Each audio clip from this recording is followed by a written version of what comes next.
Hello guys, and welcome to a new WARNO video today by me, Vulcan. In this one I have for you a preview of the 1st Armoured Division, a British division available in the upcoming Best Gear update. Please remember that this is early access and was recorded on a preview build, so what you see may be subject to change. What I'm going to do is go through all of the units and we'll put together a quick deck. So starting off in the logistics tab, we have the Bedford supply vehicle. This costs 60 points, you get 3 on a card, and you get 2 cards of them. 1,750 supply per truck. I think it's quite generous considering the size of them, but makes sense with the price. Then we have the Chinook, 85 points, get 3 on a card. Only 1 card, however. 2,500 per helicopter, which is, again, really nice. Good forward deployment resources for your tanks. Then we have the Fv432 Command. This is a standard armoured command vehicle for 100 points. Slightly less availability than the unarmoured commands, so bear that in mind. But does look cool. I like this cage on top. It's modelled really well. Very nice. Then we have the Sultan, which is better armoured, but also faster. It comes with 2 front, 2 side armour. So the speed is 72 kilometers per hour compared to the 50 kilometers per hour of the Fv432. So for the extra 10 points, it's probably worth it if you want a command that has armor. We have the Rover CP, which is a really good 100-point truck. Has 95 kilometers per hour off-road speed. Very good off-road boys, these Rovers. Very nice. Let's move on to the infantry tab. Starting off, we have the RMP. These have the L2A3, the L1A1 SLR, and the MAG. 4-man squad. Not a huge fan of 4-man infantry squads, honestly. But maybe they can be useful for dotting around in certain places. I guess the main use would be having multiple of them in the same building to make up for the lack of men individually. But since they only have 4 men per squad, it's going to be quite difficult to micro them out of extended engagements. So that's the only problem I foresee with these guys using budget weapons as well. Because if we move on to the gun group, we have the L85 and 2 of these mag machine guns. These can actually come in with the Fv432, the Rover, and the Fv510 Warrior, which does have the Radan autocannon, 2 penetration, 1 HE, 1,750 meter range against ground targets, can shoot at helicopters as well, does have 30% accuracy. So this is going to be a pretty nice beast of an APC. To carry these infantry into battle. But basically the idea of these is that they have 2 machine guns, and that's what they're going to be good for. I like the models though. You got this guy with a tash, you got this guy with his hood and his glasses, and then this guy with just like the standard helmet. Very nice, like in the British so far. What a surprise. Then we have the Milan 1, 45 points, 17 penetration. Going to be able to hide pretty nicely. They can also come in with the Spartan Mct, which is an armored AGM carrier, but does have bad stealth. So this thing is going to get spotted quite easily, but I guess you could just use it at range and it will outrange most tanks anyway. It's just it will get spotted very fast when it does fire. So just make sure you're not in range to be shot back at, because it won't last too long. But of cool transport choice for the Milan. Then we have the Milan 2, which can also come in with the Spartan Mct. So you got Milan 2 with more Milan 2s, and Milan 2s are pretty strong because of the 24 penetration, so nothing to scoff at. Then we have the Rifle Leader. This guy comes with 5 L85s. We've got the MAG and the Law, so it's 6-man squad. For a leader, can come in with the Fv432 and also the Fv510 Warrior. So, yeah, not a bad leader choice, honestly, but quite expensive. Then we have the armored rifles. These guys, again, can come in with the Warriors. So we have the Warrior, and then we have the Warrior Milan. The Warrior Milan having the Milan system mounted on it.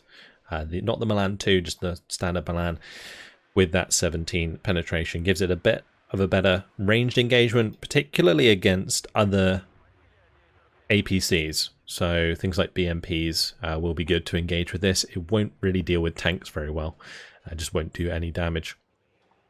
But the infantry squad itself, 5 L85s. It's got 2 of the L86 A1 light support weapons, and then also the M72 Law there. We have the standard rifles. These guys are pretty badass. They can come in with the Bedford, they can come in with the Fv432, but what's so good about these is they get the Law 80, which has 20 penetration at 850 meter range. Very strong, 60% accuracy, 20 round per minute rate of fire. Super good AT weapon. So you're going to want to be using a lot of these, and you get a good amount of them, 9 cards. So this is going to be your baseline infantry. You get 6 men with L85s, 2 with the L86. Very nice infantry squad. We have assault pioneers. These are same amount of men with the same assault rifles and light support weapons. And then they have the satchel. So that's just for the close range engagements. But currently satchels are a bit crap, to say the least. Then we have the assault pioneers that have the Carl Gustav. So these assault pioneers are similar to the rifles, just with a worse AT weapon. So probably not worth taking, especially considering they are the same price. And then we have the assault pioneer leader, which is a 6-man squad with just the L2A3. I feel like it would be really nice if one of these like leaders had a better AT weapon like the Law 80, because it could make them pretty nice to have. This one for 110 points. Only 6 men with submachine guns. Not a huge fan, but could be the good choice in like a town engagement where they're actually in range to use these L2A3s. Might be able to chip some squads at close range pretty fast. But yeah, you don't really want your infantry in combat anyway. Your command infantry, that is. Of course you want your normal infantry in combat. Let's move on to the artillery tab to see what's next. So we've got 81mm mortars. Pretty standard stuff. Then we have the Fv432 mortar, just your standard mortar vehicle. Then we have the Abbott. So the Fv433 Abbott has the 105mm gun. Will be able to benefit from corrected shot, so that's nice. And 17,650 meter range is relatively good. Then there's the M109A2, which we've seen before. Put it the British variant, and there's also the FH70 155mm, which we've also seen before, and just manned by British crew. Very cool. Let's move on to the tank tab. So first of all, we have the Centurion Mark V AVRE. Has a nice stubby gun with a decent amount of damage. Going to be good for infantry fire support, but is quite pricey for that role, since it will come into line of sight of heavy RPGs quite often. So yeah, it's not really gonna be as good as it looks, but decent price. I just really like the models. I think that's one thing that WARNO has really done right. The models are fantastic. They really are. There's the Fv438 Swingfire. So we've got the missiles up here, as you can see. 23 penetration, 2,625 meter range is not bad, but then the accuracy is only 45%, which is not as good. If it goes up to like 3 vet, then you get 56% accuracy, which is okay, but still not great. For 110 points, not 100% convinced. And then there's a Striker, which I think just has better rate of fire. Yeah, so better rate of fire, better salvo length there as well. So maybe the missiles fire faster. I'm not sure, but it's the same weapon system anyway. This is actually slightly cheaper. Then we have the Chieftain Mark 11 Command. If you're wondering why all of the command vehicles have winter camos, it's because Eugen made it so that, like, with this being based in the summer, a lot of like the command vehicles that were at the back line hadn't been repainted, ready for like a war yet. So they basically took the opportunity to give winter camos to a lot of the command vehicles in the game. So they look really cool. And this is a nice camo for sure. And a really nice model. Chieftain Mark 11. Oh, baby. 19 penetration does have the high explosive kinetic rounds. I'm not sure if it has the heat capability that it had in Wargame. Maybe the Challenger does. We'll get there in a second. But 19 penetration is still decent, especially with the 69% accuracy. We're currently on 2 vet, so it is benefiting a little bit there from that. And it does also have 2 machine guns, but nice 15 front armor and 6 side armor. And we've also got the Chieftain Mark 9 here, which is basically a shorter range gun. Looks like pretty much the only difference between the two. So the Chieftain Mark 9, shorter range, 2,100 meter range with the L11A5, and then the Chieftain Mark 11 is 2,275 meters. I'm going to assume that's an ammo thing, because technically they're the same gun, so you'd expect them to have the same range, but yeah, anyway. This Chieftain Mark 11 is not too bad. Let's move on to the Challenger. So the Challenger, again, has high explosive kinetic. Yeah, I'm not sure if it technically has heat, but again, looking cool. 400 points for this bad boy. Has 74% accuracy. 19 penetration isn't the best, but still a really nice tanky boy. 65 base accuracy on this main gun. Very nice. Not going to really be missing shots too often, especially when you get some extra veterancy on them. You can actually up-vet them quite well, because you get 6 cards of them.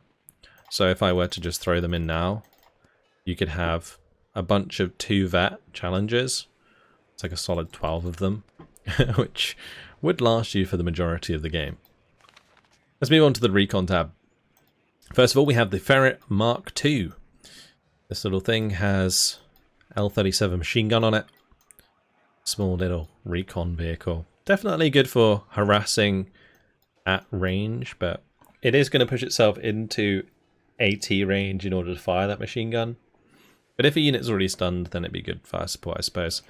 Then we have the Fv7 Fox. This thing probably much better because it has the Radan weapon on it, the autocannon with 2 penetration in the HE there.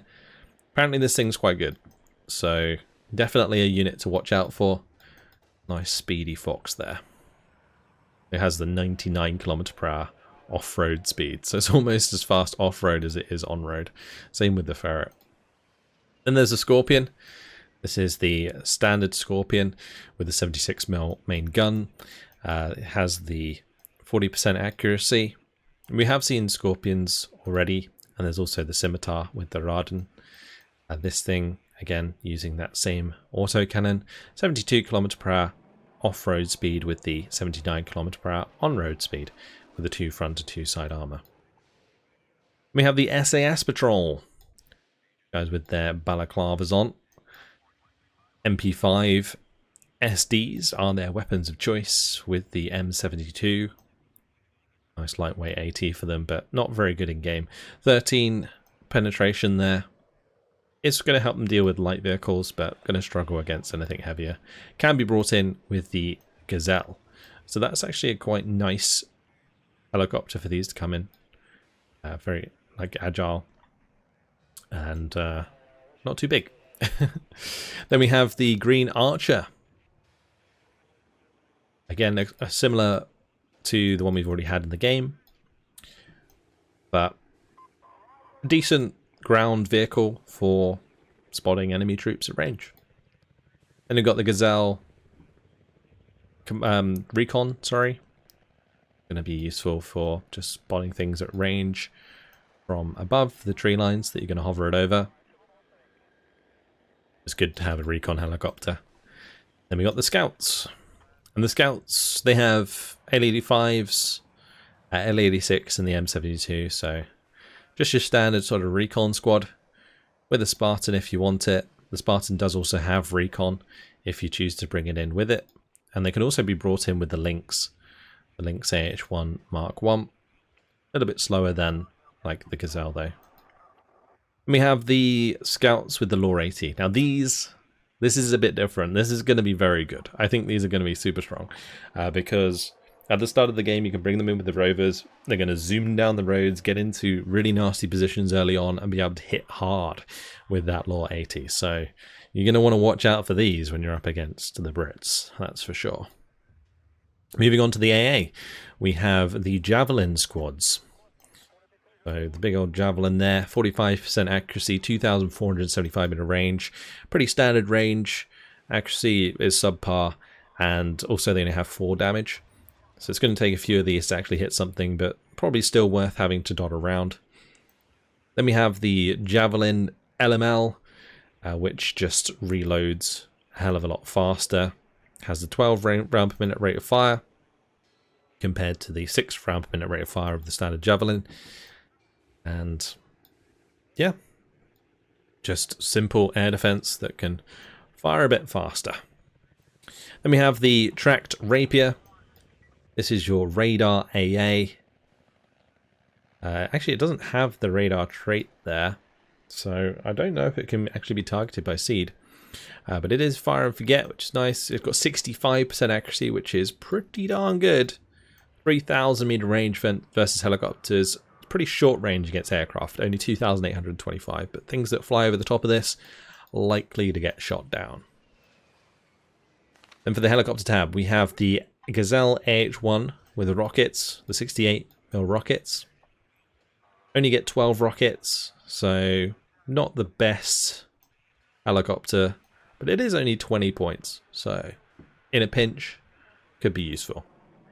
And we have the Linx AH1 Hellarm. This has the tow missile system on it, which only has like 8 missiles. I guess it's okay. 16 pen though is pretty trash. You're going to be able to use these to clean up enemy APCs and light armored vehicles rushing your positions, but anything heavier you're going to have a hard time. But nice range, 2,625 meters. Then we have the Linx H7 with the ITO system, which is quite a bit better, with the 69% accuracy due to the 2-vet base and the 20 penetration at 2,625 meter range. This thing is definitely going to pack more of a punch. Will still struggle against the heaviest of tanks, but will be able to destroy medium tanks quite nicely. Let's move on to the air tab to finish off. We have the Harrier Gr3. This thing has a couple of 264 kilogram unguided bombs.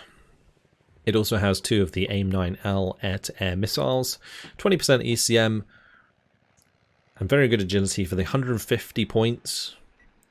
It's not terrible. I reckon it could probably be cheaper though. This is actually technically a cluster bomb actually.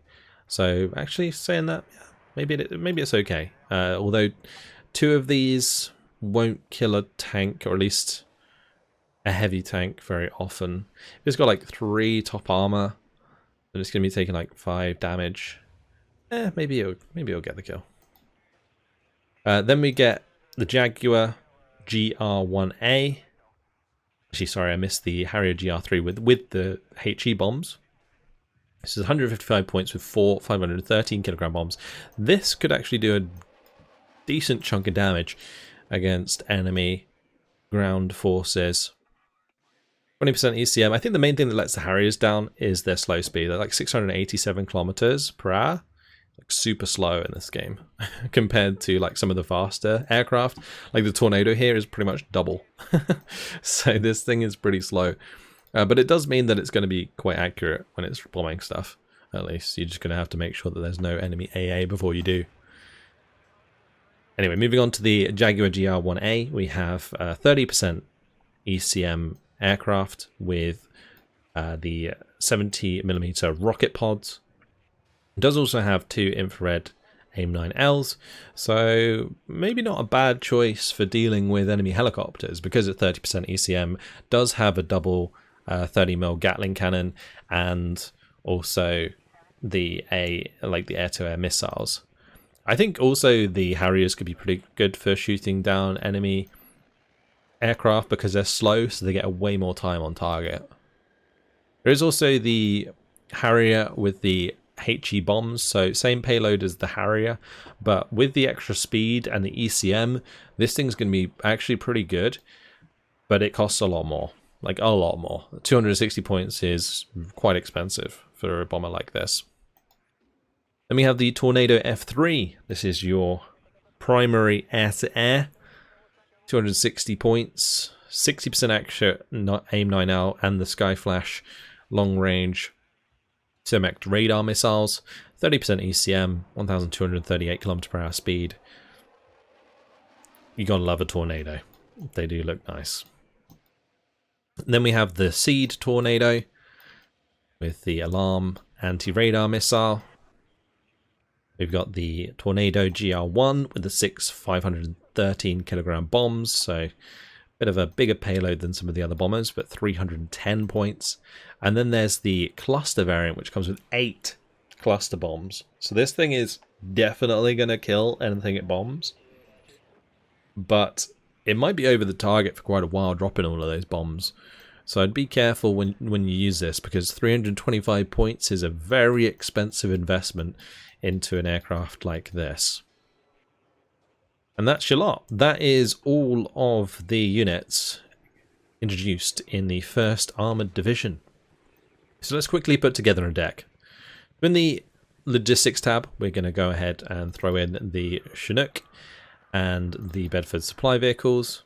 I might want to bring in 2 sets of supply vehicles actually, so we'll just bring in all of the supply, since I've realized over time that fixing up heavy tanks can be quite expensive, and since this is a division that's going to rely quite a lot on its heavy tanks, seems like a good idea to bring in all of the supply that we can, and then we'll just bring in the Rover CP as our command.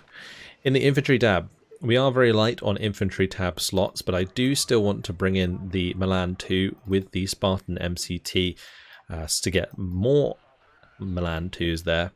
Otherwise, it's going to be mostly rifles that we're going to want to bring in. Although the gun groups do give a cheap option for the warrior, so I'm going to throw some of them in there. That's a 55 point warrior, which is actually pretty good.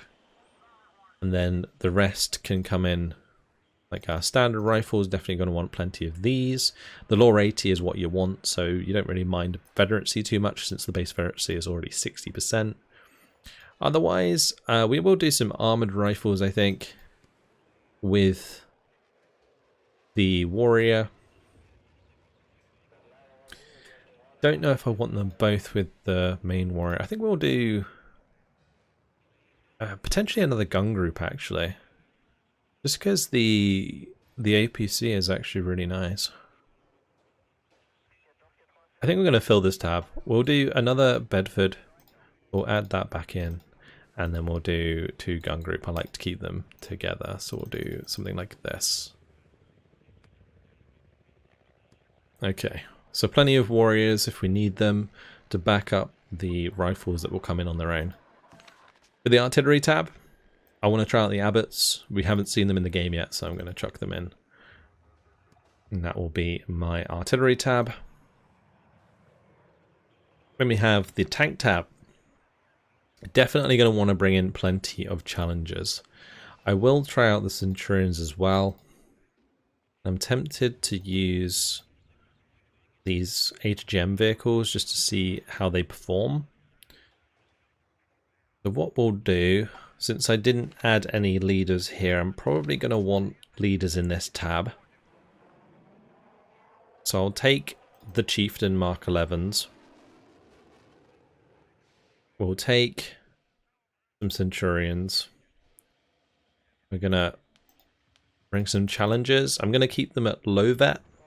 I would up vet them, but I'm going to need more space for other things if I'm going to try it. So we're going to bring in both of these. I might just up vet these for their extra accuracy.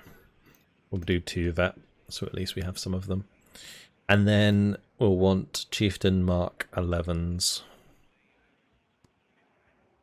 And I think I'm going to leave it at that for now. In the Recon tab, we definitely want the Law 80 Scouts. Going to bring them in with the Rovers, I think. Other than that, we'll bring in the Fox. And I may also bring in the Scimitars, although you don't get many on a card. We pretty much can't... Like, we can't not take the SAS Patrol. Alright, come on, they gotta come in. And they might not be that good, but they gotta come. And we'll take Recon Helicopter as well there. This is not leaving us with many points. Let's go for the tracked Rapier. And we'll definitely spam around some Javelins. I want to try this out and see if it's any good. You only get 6 on a card though. Helicopters, we'll just bring in the Linx H7. And then for aircraft, it looks like we'll be able to get a few. So we'll definitely bring in the Tornadoes. They're going to be pretty important. It might even be worth bringing 2 cards of these Tornado F3s. I'm going to bring in the big cluster Tornado. And I'm also going to bring in the Jaguar, the rocket Jaguar, because it might be quite nice for shooting down enemy aircraft. We could probably drop something in order to get the extra point. Maybe from the tank tab, although I think that's a 3-pointer. Let's take away one of the artillery ones, and then we can get a new unit in here. So this is the rocket variant. Let's go for the bombing variant of the Jaguar. And then we'll go for the cluster variant of the Harrier. And this can be my anti-helicopter aircraft. Okay. There we go. That is it. Let's save that. And that is going to be my first armoured group. Very nice indeed. So, I think that's looking good. Having all of the supply, super necessary for the amount of heavy tanks you have. Also the amount of HGMs you're probably going to be using. Then making sure you got the power units like the Foxes and the Warriors. I like actually the price of these gun groups so that you can bring them in with those APCs to get them in. So this could be a pretty damn strong division. I'm looking forward to using it. Hopefully you guys are too. I will make sure to get some gameplay out as soon as I can. That's it for now. Hopefully you guys enjoyed it. Thank you very much for watching, and I'll see you in the next video. Goodbye.